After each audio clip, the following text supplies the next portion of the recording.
Boa noite Boa noite. aos encarnados e desencarnados, que a gente sabe que estão em maior número. Nós vamos hoje conversar sobre o 9º transtorno de que trata a obra Conflitos Existenciais, psicografada por Divaldo, ditada por Joana de Ângeles. Uma obra extraordinária que trata, assim, desses conflitos que nós, as criaturas humanas, trazemos nessa encarnação, vivenciamos. E, dentre esses conflitos, esse 9º, que trata da crueldade, no primeiro momento a gente pode achar que seja um tema irrelevante, falar de crueldade. Mas a gente vai ver, ao longo da nossa conversa, que a crueldade está diretamente ligada à agressividade e que a agressividade ela está muito comum nos dias de hoje. A gente está aí convivendo com ela cada vez mais. O Hamed, nessa obra As Dores da Alma, ele tem 2 mensagens falando da crueldade. E uma delas, ele diz que cada ato de agressividade que ocorre nesse mundo tem como origem básica uma pessoa que ainda não aprendeu a amar. Então, basicamente, ele está querendo dizer o que para nós? Que o mundo está carente de amor.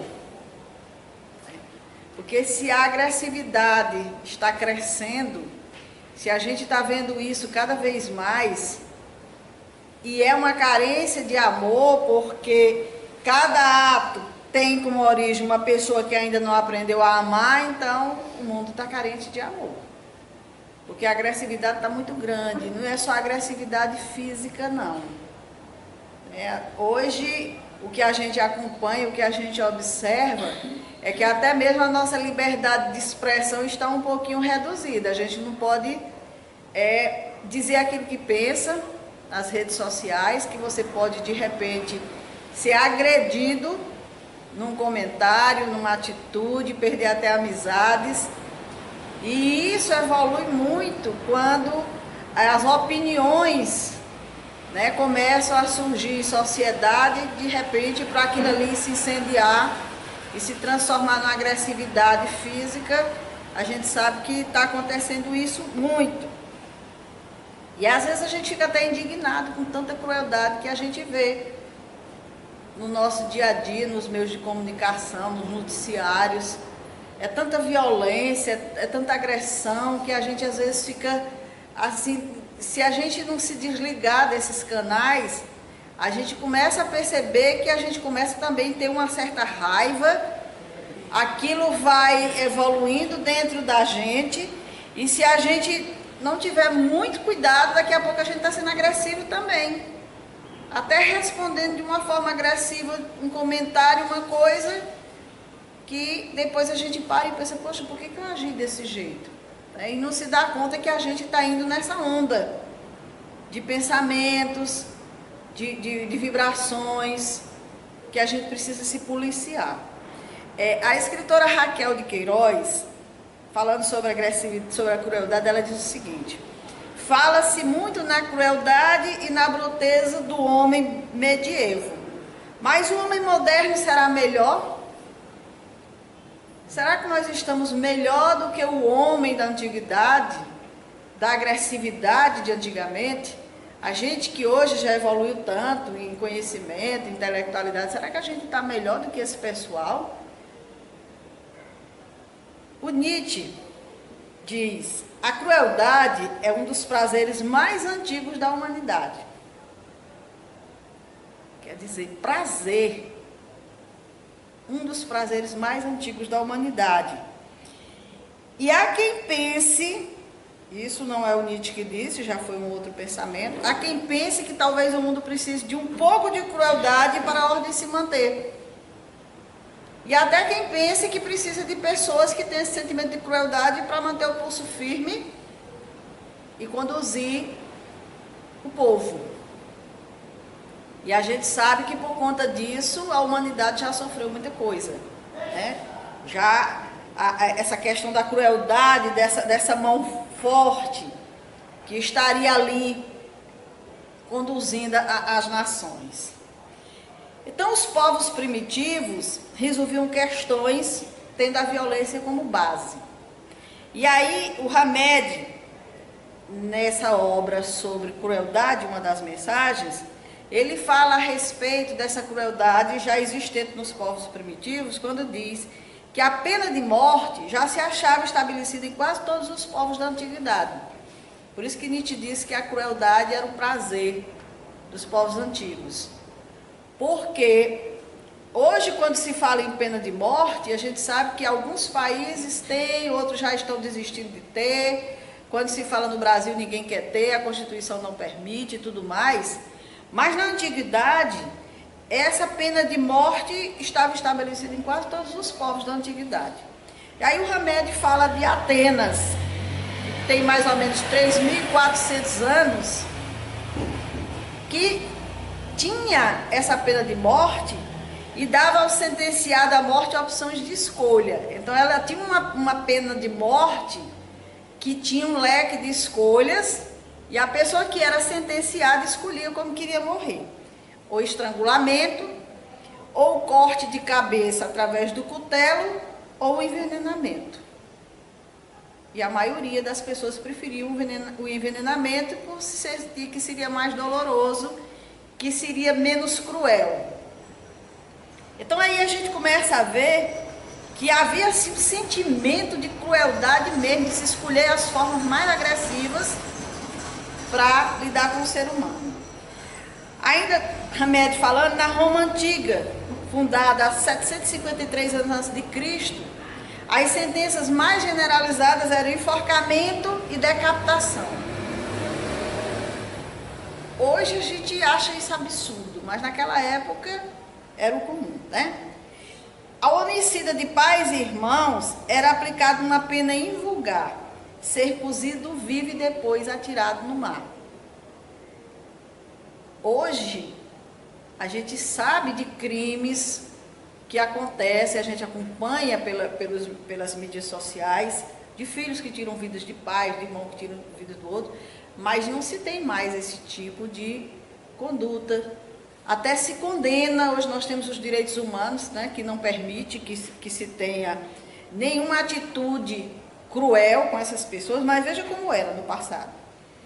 Quem era incendiário morria nas chamas da fogueira, como que diz, vai sofrer a pena que está praticando. E os hebreus, eles utilizavam o apedrejamento ou a decapitação porque eles acreditavam que os delitos estavam na cabeça das pessoas. Então, o apedrejamento, a decapitação, tudo direcionava para a cabeça, que era para eliminar a pessoa com sofrimento, com dor. Realmente, assim, crueldade mesmo. E aquilo a gente sabe que causava prazer. Haja vista aí o que a gente lê na literatura dos grandes circos, né, que as pessoas faziam verdadeiras festas, se comemorava colocando os cristãos para serem comidos pelas feras, para serem queimados vivos, para serem apedrejados. Então a crueldade vem de muito tempo. E no Japão, os sentenciados à morte tinham a permissão do juiz para rasgar o próprio ventre com o sabre. Então, era algo assim, simples demais naquela época, né? E a Santa Inquisição e a escravidão, mais próxima de nós, que também a gente sabe dos horrores que existiam, e tudo isso era visto como algo natural. Quem praticava não tinha nenhuma condenação com isso, era permitido, as pessoas até iam assistir. Quem assiste esses filmes antigos vê, se tinha um enforcamento, a praça ficava cheia de gente para assistir um enforcamento, para assistir uma decapitação. Então é como se fosse um evento que acontecesse e que as pessoas fossem para lá para assistir. Então Kardec, quando estava fazendo a codificação, preocupado com muitas questões, também se preocupou com a questão da crueldade. E numa das perguntas que ele fez aos espíritos, na questão 753, os espíritos disseram que a crueldade é o caráter dominante dos povos primitivos, porque a matéria está acima do espírito. Quando eu estava falando essa questão dos povos primitivos, então nós ainda somos povos primitivos. Porque se isso acontece porque a matéria está acima do espírito, nós ainda estamos colocando a matéria acima do espírito. Nós ainda estamos valorizando demais a matéria. De tal forma que a gente esquece que aquele ser, aqui a gente está direcionando uma agressividade. Quando a gente sabe que uma pessoa sofreu uma situação, a gente diz, tomara que morra, tomara que isso, tomara que aquilo. A gente se esquece que aquele é um espírito eterno como a gente, que também está vivenciando um processo de evolução. E a gente começa a trazer toda a agressividade que está dentro da gente e trabalhar em cima da crueldade também. Então, os espíritos disseram a Kardec que ele se entrega aos instintos animais e, como não tem outras necessidades além das corpóreas, cuidam apenas da sua conservação pessoal. Então, isso é para a gente pensar se nós somos povos primitivos ainda ou se a gente já evoluiu um pouquinho. Porque quando a gente está pensando muito na matéria, a gente pode realmente querer resolver tudo no campo da matéria. E comentando essa questão, Kardec diz o seguinte: a superexcitação, ou seja, a intensificação dos instintos materiais, asfixia, por assim dizer, o senso moral. Como o desenvolvimento desse arrefece pouco a pouco as faculdades puramente animais. Querendo dizer com isso, que quando a gente coloca a matéria acima do espírito, nós vamos sufocando o senso moral. A gente começa a não dar muito valor à moral, ao respeito ao outro. A gente começa a sufocar isso aí em nós e a gente começa a agir como animais. Aliás, nem os animais agem como a gente passa a agir, né? E quando nós colocamos, como ele diz aqui, o senso moral acima, aí a gente diminui as faculdades puramente animais. Quando a gente começa a ter o senso moral, quando a gente desenvolve os bons sentimentos, a gente começa a diminuir esse nosso comportamento de valorizar muito a matéria em detrimento do espírito. Ainda na questão 755, os espíritos disseram a Kardec que nas civilizações mais adiantadas existem às vezes criaturas tão cruéis como os selvagens, porque os espíritos de uma ordem inferior muito atrasados podem encarnar-se entre homens adiantados com a esperança de também se adiantarem. Mas se a prova for muito pesada, a natureza primitiva reage. Então isso quer dizer que entre nós existem muitas criaturas primitivas encarnadas. Mas eu acabei de dizer que a gente talvez ainda seja espírito primitivo. Mas nesse caso eu estou me referindo àquele espírito primitivo mesmo, que ainda não tem moralidade suficiente. Que, como diz a Anete Guimarães, o cérebro dele ainda está muito no instinto. Tá? Parece que só construiu o reptiliano até então. Então ele está muito no instinto. E essas criaturas encarnam entre nós, entre os espíritos que já evoluíram mais, para ver se evolui mais rápido. Mas às vezes é tão difícil para eles que eles não conseguem. Eles têm uma aparência tal e qual de um ser humano normal, mas na intimidade são pessoas muito grosseiras ainda. Eu não sei se vocês acompanharam na internet, queira ou não queira, a gente termina tomando conhecimento disso, o caso de um homem que matou um bebê porque a esposa se negou a fazer sexo com ele. Ele apontou a arma para a criança, exigiu que ela fizesse sexo com ele, ela se negou e ele atirou na criança e matou. Isso muito recente, né? E quando ele foi questionado, ele disse, ela se negou a fazer sexo comigo. O motivo dele era esse. Então, nessa palestra que eu assisti com a Anete Guimarães, ela comentando a respeito desse caso, ela diz o seguinte, que ali está o homem babilônico. Porque o homem babilônico, daquela época, ele não admitia que uma mulher se negasse. De maneira nenhuma. Nenhuma mulher era louca de se negar quando procurada por um homem. Porque ele tinha o direito, ele podia usar, abusar, pegar pelos cabelos, fazer o que fosse e se satisfazer. ela não poderia dizer não. E nenhuma sociedade o criticava por isso. Era um ato perfeitamente normal. Então essa criatura estava encarnada nos dias de hoje, num corpo, numa sociedade que já evoluiu um pouco mais, mas é aquele espírito que não evoluiu, não tem moralidade. Então, para ele, o que importa é aquele momento. Se ele não consegue, ele age como um homem babilônico. Ele mata e acabou-se. Não fez o que queria, não se satisfez, para ele não tem nenhum sentimento por aquela criatura. E aí Kardec, perguntando sobre a crueldade, sobre o sentimento de crueldade, os espíritos disseram, Kardec pergunta, pode-se ligar o sentimento de crueldade ao instinto de destruição? Que a gente pensando nessa criatura, o instinto de crueldade dele estaria ligado ao sentimento de destruição? E aí os espíritos disseram, é o instinto de destruição no que tem de pior. Porquanto, se algumas vezes a destruição constitui uma necessidade, com a crueldade jamais se dá o mesmo.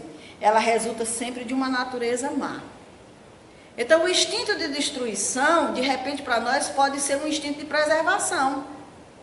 A gente pode, no momento de um risco de ser destruído, destruir alguém, qualquer um de nós. Porque o instinto de preservação vai falar mais alto. Um animal, usando o instinto de preservação dele, ele vai matar para não morrer de fome. Como até a gente pode fazer isso. Então, esse instinto de preservação, esse instinto de destruição, que foi o que nos trouxe até aqui, porque se a gente não tivesse esse instinto de se preservar, a gente tinha morrido há muito tempo, então para não morrer a gente mata, para não morrer de fome a gente mata e come, alguma coisa dessa natureza, é um instinto que nos acompanha no nosso processo evolutivo. Agora, a crueldade, essa não. Porque se eu precisar eliminar alguém para que ele não me elimine, o meu instinto vai falar mais alto. O instinto de destruição vai falar mais alto. Agora, se eu usar um recurso de destruir essa criatura de uma forma absurda, eu estou usando a crueldade. Eu estou usando de crueldade. Então, os espíritos disseram a Kardec que isso resulta sempre de uma natureza má. Quando uma pessoa se utiliza dos piores sentimentos, porque tirar a vida de uma pessoa já é algo absurdo. E quando a gente sabe daqueles crimes que a gente, meu Deus, que coisa absurda. A crueldade que foi utilizada, a natureza daquela criatura é muito má naquela situação. Não é só má no fato de tirar a vida. Então a Joana de Ângeles, nessa obra, Conflitos Existenciais, ela diz que na raiz da crueldade existe um transtorno profundo de personalidade.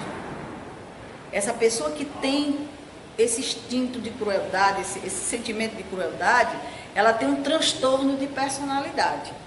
E que essa alienação perversa é originária de conduta criminosa do passado.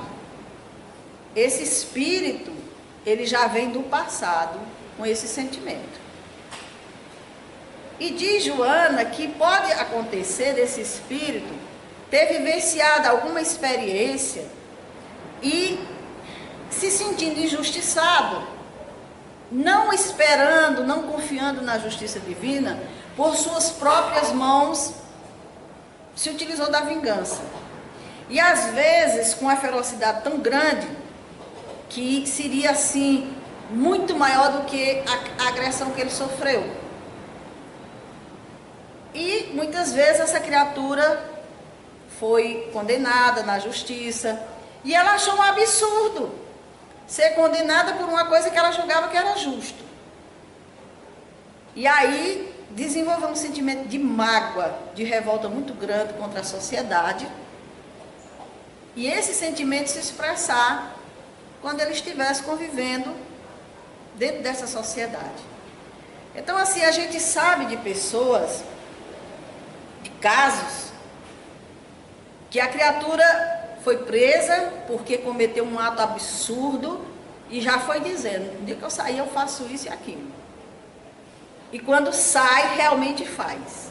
E faz atos assim absurdos.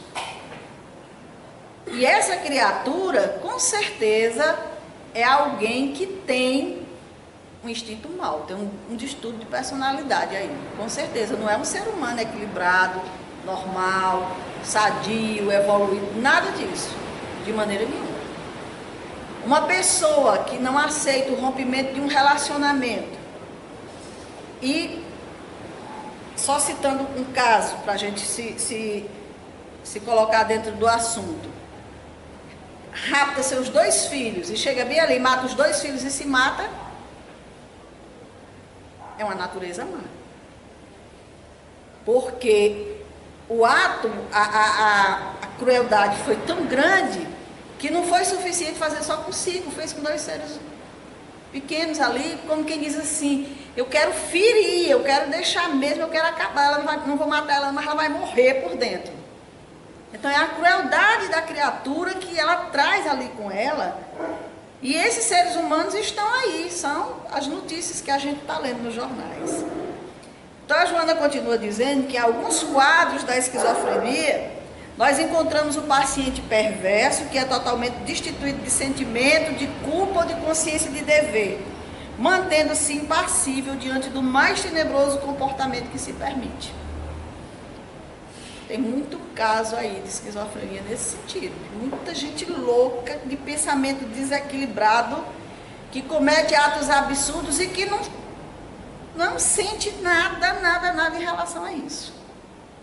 Dia desses eu estava vendo um vídeo, já comentei com vocês aqui, e o momento é propício para comentar novamente, de um psicopata americano, né, tido como psicopata americano, que matou várias mulheres. Crimes assim, hediondos, absurdo o nível de crueldade que ele usava com essas mulheres. Nem conhecia.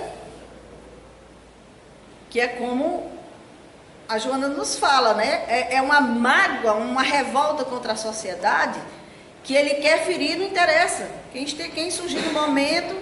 Então ele tirou a vida de várias mulheres em situações assim. E ele estava num tribunal, sendo julgado, e ali estavam os familiares daquelas mulheres, e ele, muito impassivo, como se não tivesse feito nada, e aí perguntaram para ele se ele se lembrava de alguma daquelas mulheres.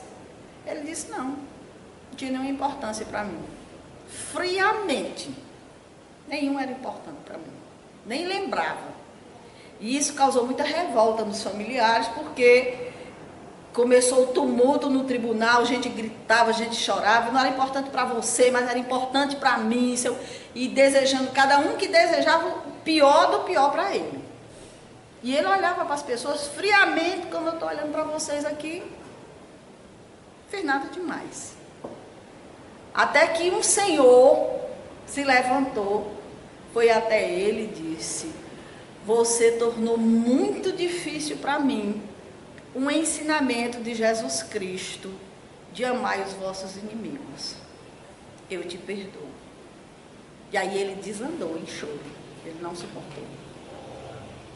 Ele chorava, que ele soluçava, e eu só consigo entender que ele recebeu uma descarga de energia que ele nunca tinha sentido na vida dele, que ele não suportou. Porque a agressão que todo mundo estava fazendo ali, ele tinha muito maior dentro dele. Então, podia era xingar, que para ele era mesmo que nada. Mas aquela energia de amor e de perdão, ele nunca tinha sentido na vida. E aquilo mexeu com ele de tal forma que ele desmontou. E ele chorava que ele não se suportava, não se segurava de maneira nenhuma. Então, Joana nos diz que essas criaturas, eles têm uma imensa capacidade de dissimular os sentimentos, podendo manter-se e conduzir-se de maneira afável quanto gentil, assumindo uma personificação saudável, para logo expressar-se na sua realidade cruel, quando maltrata e predispõe-se a dizimar aquele contra quem volta o temperamento doentio. Gente, quando a gente vê essas notícias de alguém que cometeu um crime hediondo, e depois a gente ouve as pessoas dizer assim: meu Deus, mas era uma criatura tão maravilhosa, convivia com a gente, ninguém nunca percebeu, né? Era um professor maravilhoso, era isso aqui, casos que a gente vê na mídia, né? E aí a gente começa a ver, como a Joana nos diz aqui, dissimulava os sentimentos, se demonstrava como alguém muito gentil, né? Estava ali solícito, ele não tinha como manifestar uma personalidade doente, desequilibrada. Não era aquela pessoa que você olhava e já dizia assim, esse é louco, de maneira nenhuma. No entanto, essa pessoa utilizava de recursos, como ela diz aqui, que quando consegue captar simpatias, aparenta ser portador de comportamento normal, não deixando transparecer o que se lhe passa no íntimo. Dissimula o impulso infeliz e planeja, não poucas vezes com riquezas de detalhes, a melhor maneira de infligir-lhe sofrimentos, experimentando bem-estar antecipado ante a perspectiva do êxito que o transforma em sadista. Então é aquela criatura que se aproxima da vítima, que planeja, que organiza como vai fazer e sente prazer naquilo que está organizando e planejando, até que concretize o fato. E aí no Evangelho, capítulo 9, os que são brandos e pacíficos, os Espíritos nos dizem: a benevolência para com seus semelhantes, fruto do amor ao próximo, produz a afabilidade e a doçura que lhes são as formas de manifestar-se. Sentimento que essas criaturas não têm. E continua: entretanto, nem sempre há que fiar nas aparências. A educação e a frequentação do mundo podem dar ao homem o verniz dessas qualidades. Quantos há cuja fingida bonomia não passa de máscara para o exterior, de uma roupagem cujo talhe primoroso dissimula as deformidades interiores? Então, quantas pessoas que têm uma imagem, uma aparência que engana muito, e muitas vezes são muito bem recebidas, como dizem os espíritos, nos salões, são muito bem tratadas, em detrimento de alguém simples, que não tem aquela expressão, que não tem aquilo tudo. E aí o Evangelho continua: o mundo está cheio dessas criaturas que têm nos lábios o sorriso e no coração o veneno, que aso brandas, desde que nada as agaste, mas que mordem a menor contrariedade, cuja língua de ouro, quando falam pela frente, se muda em dardo peçonhento quando estão por detrás. Então tem muito disso em nossa sociedade. E a gente, quando fala, a gente tem que pensar: meu Deus, eu estou enquadrada nisso aqui, eu me comporto dessa forma, é assim que eu sou. O Manual de Diagnóstico e Estatísticas de Doenças Mentais elucida que se pode identificar o portador do transtorno da personalidade antissocial graças a um padrão invasivo de desrespeito e violação dos direitos dos outros, que se inicia na infância, ou começo da adolescência e começa na idade adulta. Então, esse padrão invasivo de desrespeito e violação dos direitos, a gente vê muitas vezes em relacionamentos onde um não dá liberdade do outro. É meu. Não faz nada que eu não permita, não deixa. Eu estava lendo isso e lembrando, quando eu morava em Juazeiro, eu tinha uma vizinha, uma menina linda, que era casada com um cara, e esse cara maltratava demais. Ele tinha um ciúme tão absurdo dela, que ela vivia trancada dentro de casa, e noites eu ouvia o choro dela, ele maltratando, batendo, e quando era de manhã, ele fazia com que ela se maquiasse e saísse sorrindo, abraçada com ele. E uma das vezes que eu consegui conversar com ela, ela me disse: ele é de tal forma que ele não deixa que eu vá na casa da minha mãe, e quando eu vou, ele não me deixa sozinho. Ele não me deixa entrar no quarto para conversar com a minha mãe. Ele entra atrás. Então é invasivo. Ele se coloca como dono, é uma personalidade que viola os direitos dos outros. E aqui a Joana diz para a gente ter cuidado, porque muitas vezes essa personalidade, esse transtorno se inicia na infância. É portador de personalidade antissocial, que segundo o CID-10, que é o Código Internacional de Doença, é caracterizada por um desprezo das obrigações sociais e falta de empatia para com os outros. E é uma conduta difícil de ser corrigida, mesmo sob castigos penosos, correções ou punições. Então, a criatura, quando ela já está senhora de si, nessas atitudes, é muito difícil de ser corrigida. Mas, como diz Joana, essa conduta cruel teve manifestações na infância, quando culminou padecimentos a aves e animais outros, a crianças que maltratou, desenvolvendo uma indiferença por tudo e por todos, que o imunizou à emoção e à piedade.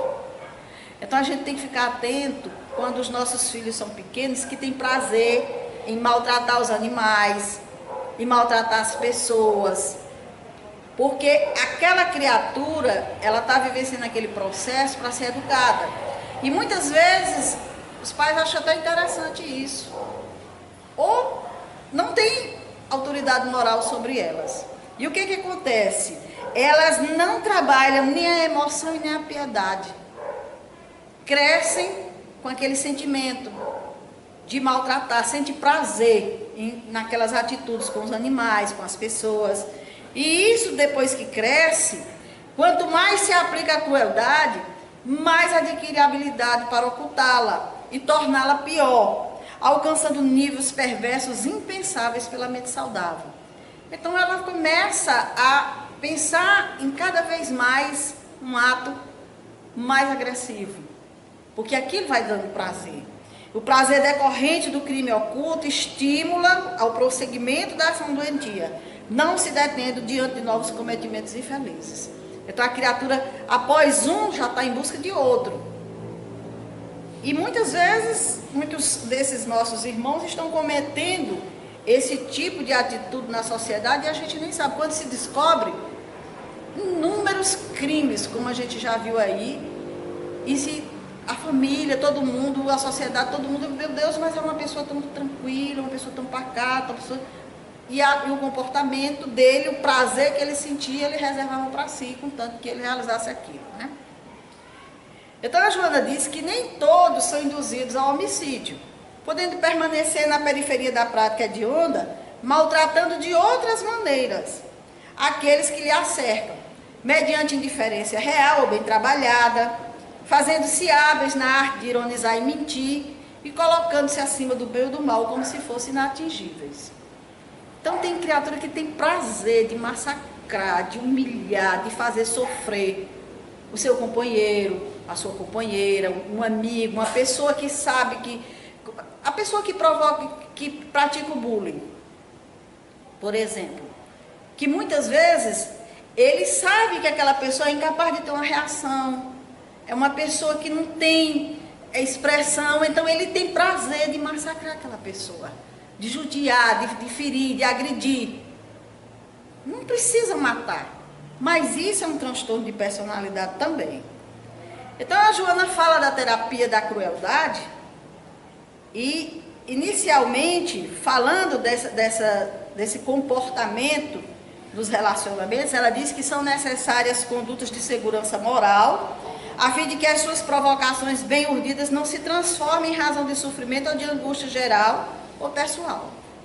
Então, a pessoa que convive com a criatura dessa natureza, ela precisa ter uma segurança moral com ela mesma para não se deixar agredir, para não se permitir ser ferida por essa pessoa.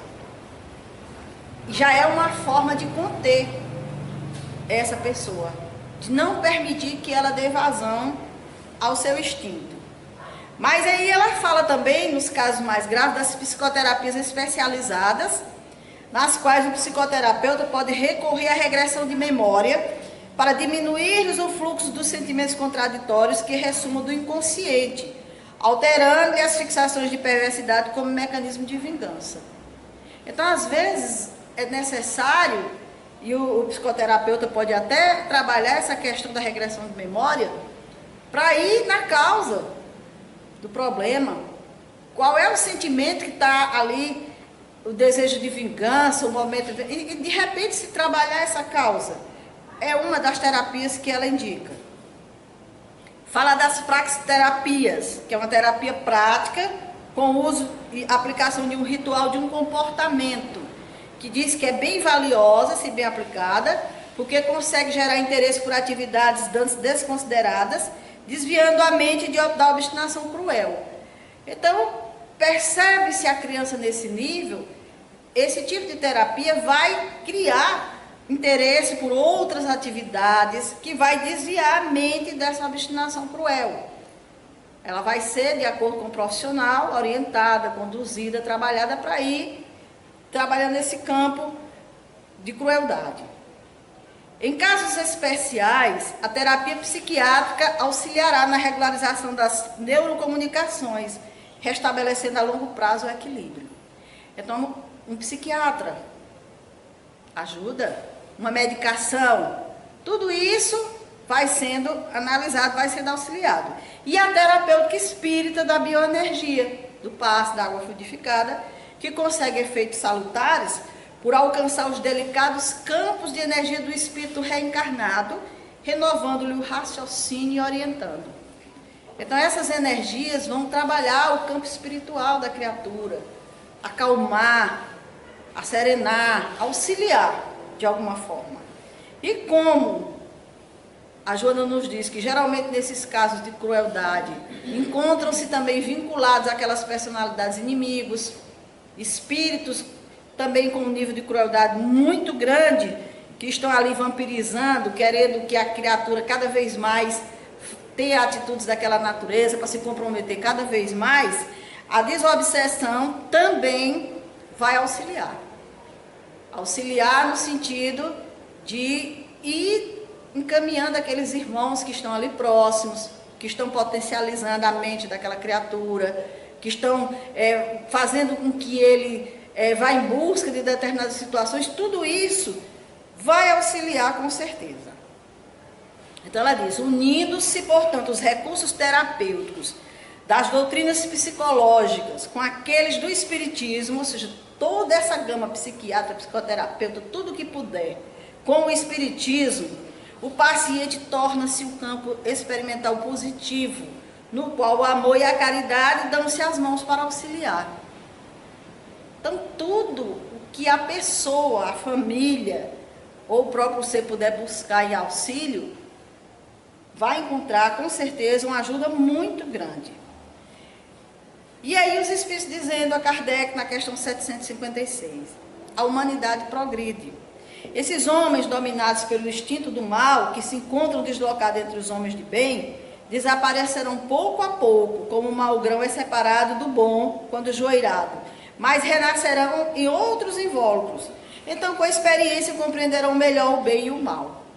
Então, à medida que a humanidade vai evoluindo, esses seres eles vão reencarnando, vivenciando experiências, vão se melhorando, vão se transformando, e um dia eles não serão reconhecidos mais pela aquela agressividade, por aquela crueldade, porque conseguiram vencer. É um exemplo que a gente pode citar aqui hoje de uma cura instantânea, vamos dizer assim. A gente pode citar aqui o apóstolo Paulo. Na literatura espírita, na literatura cristã, o que a gente vê? Um espírito muito cruel, enquanto Saulo, né, perseguia cristãos, apedrejamento. Estevão foi morto apedrejado, ele comemorando, um nível de crueldade muito grande. Mas, ao encontrar-se com Jesus, completamente modificou-se ainda nessa encarnação. Aquele espírito de crueldade que ele trazia, imediatamente se transformou no Saulo. Não sou eu mais quem vive, sim o Cristo que vive em mim. Então é como se ali se aniquilasse a personalidade doentia, né? Mas, como nós estamos em evolução, já vivenciamos esses períodos de crueldade, né? Nós já passamos por tudo isso. Diz Joana o seguinte: todos os indivíduos, compreensivelmente com as suas exceções inevitáveis, experimentam uma que outra vez, ou com certa insistência, repentinas crises de crueldade quando são agredidos, maltratados ou discriminados. Todos nós em determinado momento das nossas vidas, podemos trazer esse homem velho à tona, no momento em que a gente esteja sendo agredido, maltratado, discriminado, e de repente a gente ter atitudes agressivas e até cruéis. Então ela diz, conveniente a manutenção da terapia preventiva, mediante a reflexão ponderada, a meditação, a oração e a prática incessante da caridade, que robustece os sentimentos e aumenta a capacidade de resistência pessoal à invasão dos agentes destrutivos da saúde e da paz. Então, vigilância. Vigilância que nós precisamos ter, porque nós ainda não estamos sublimados. Nós estamos hoje numa vestimenta carnal, no momento da nossa evolução, mas nós ainda temos guardado em nós muito dessas energias instintivas, que de um momento para outro pode eclodir atitudes que depois a gente pode dizer, eu nunca pensei que eu fosse capaz disso. E aí Joana diz, necessário vigiar as entradas do coração e permanecer no posto da prece. Ora, portanto, mas vigia também. Então vamos ficar atentos aos nossos pensamentos, aos nossos sentimentos, às nossas emoções, às nossas reações. Porque Jesus já nos dizia, vigiai e orai para não cair em tentação. O espírito com certeza está preparado, mas a carne é fraca.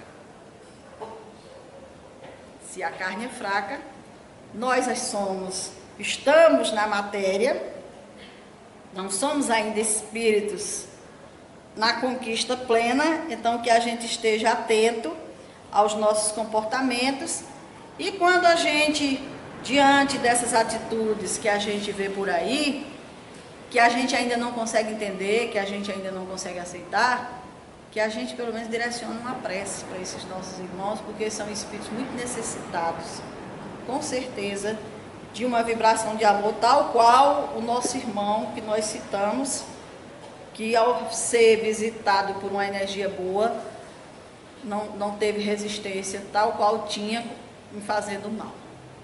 Então que Jesus nos abençoe, que a gente possa continuar a nossa lida em paz e que esse conteúdo possa nos ajudar de alguma forma em nossas vidas. Obrigada.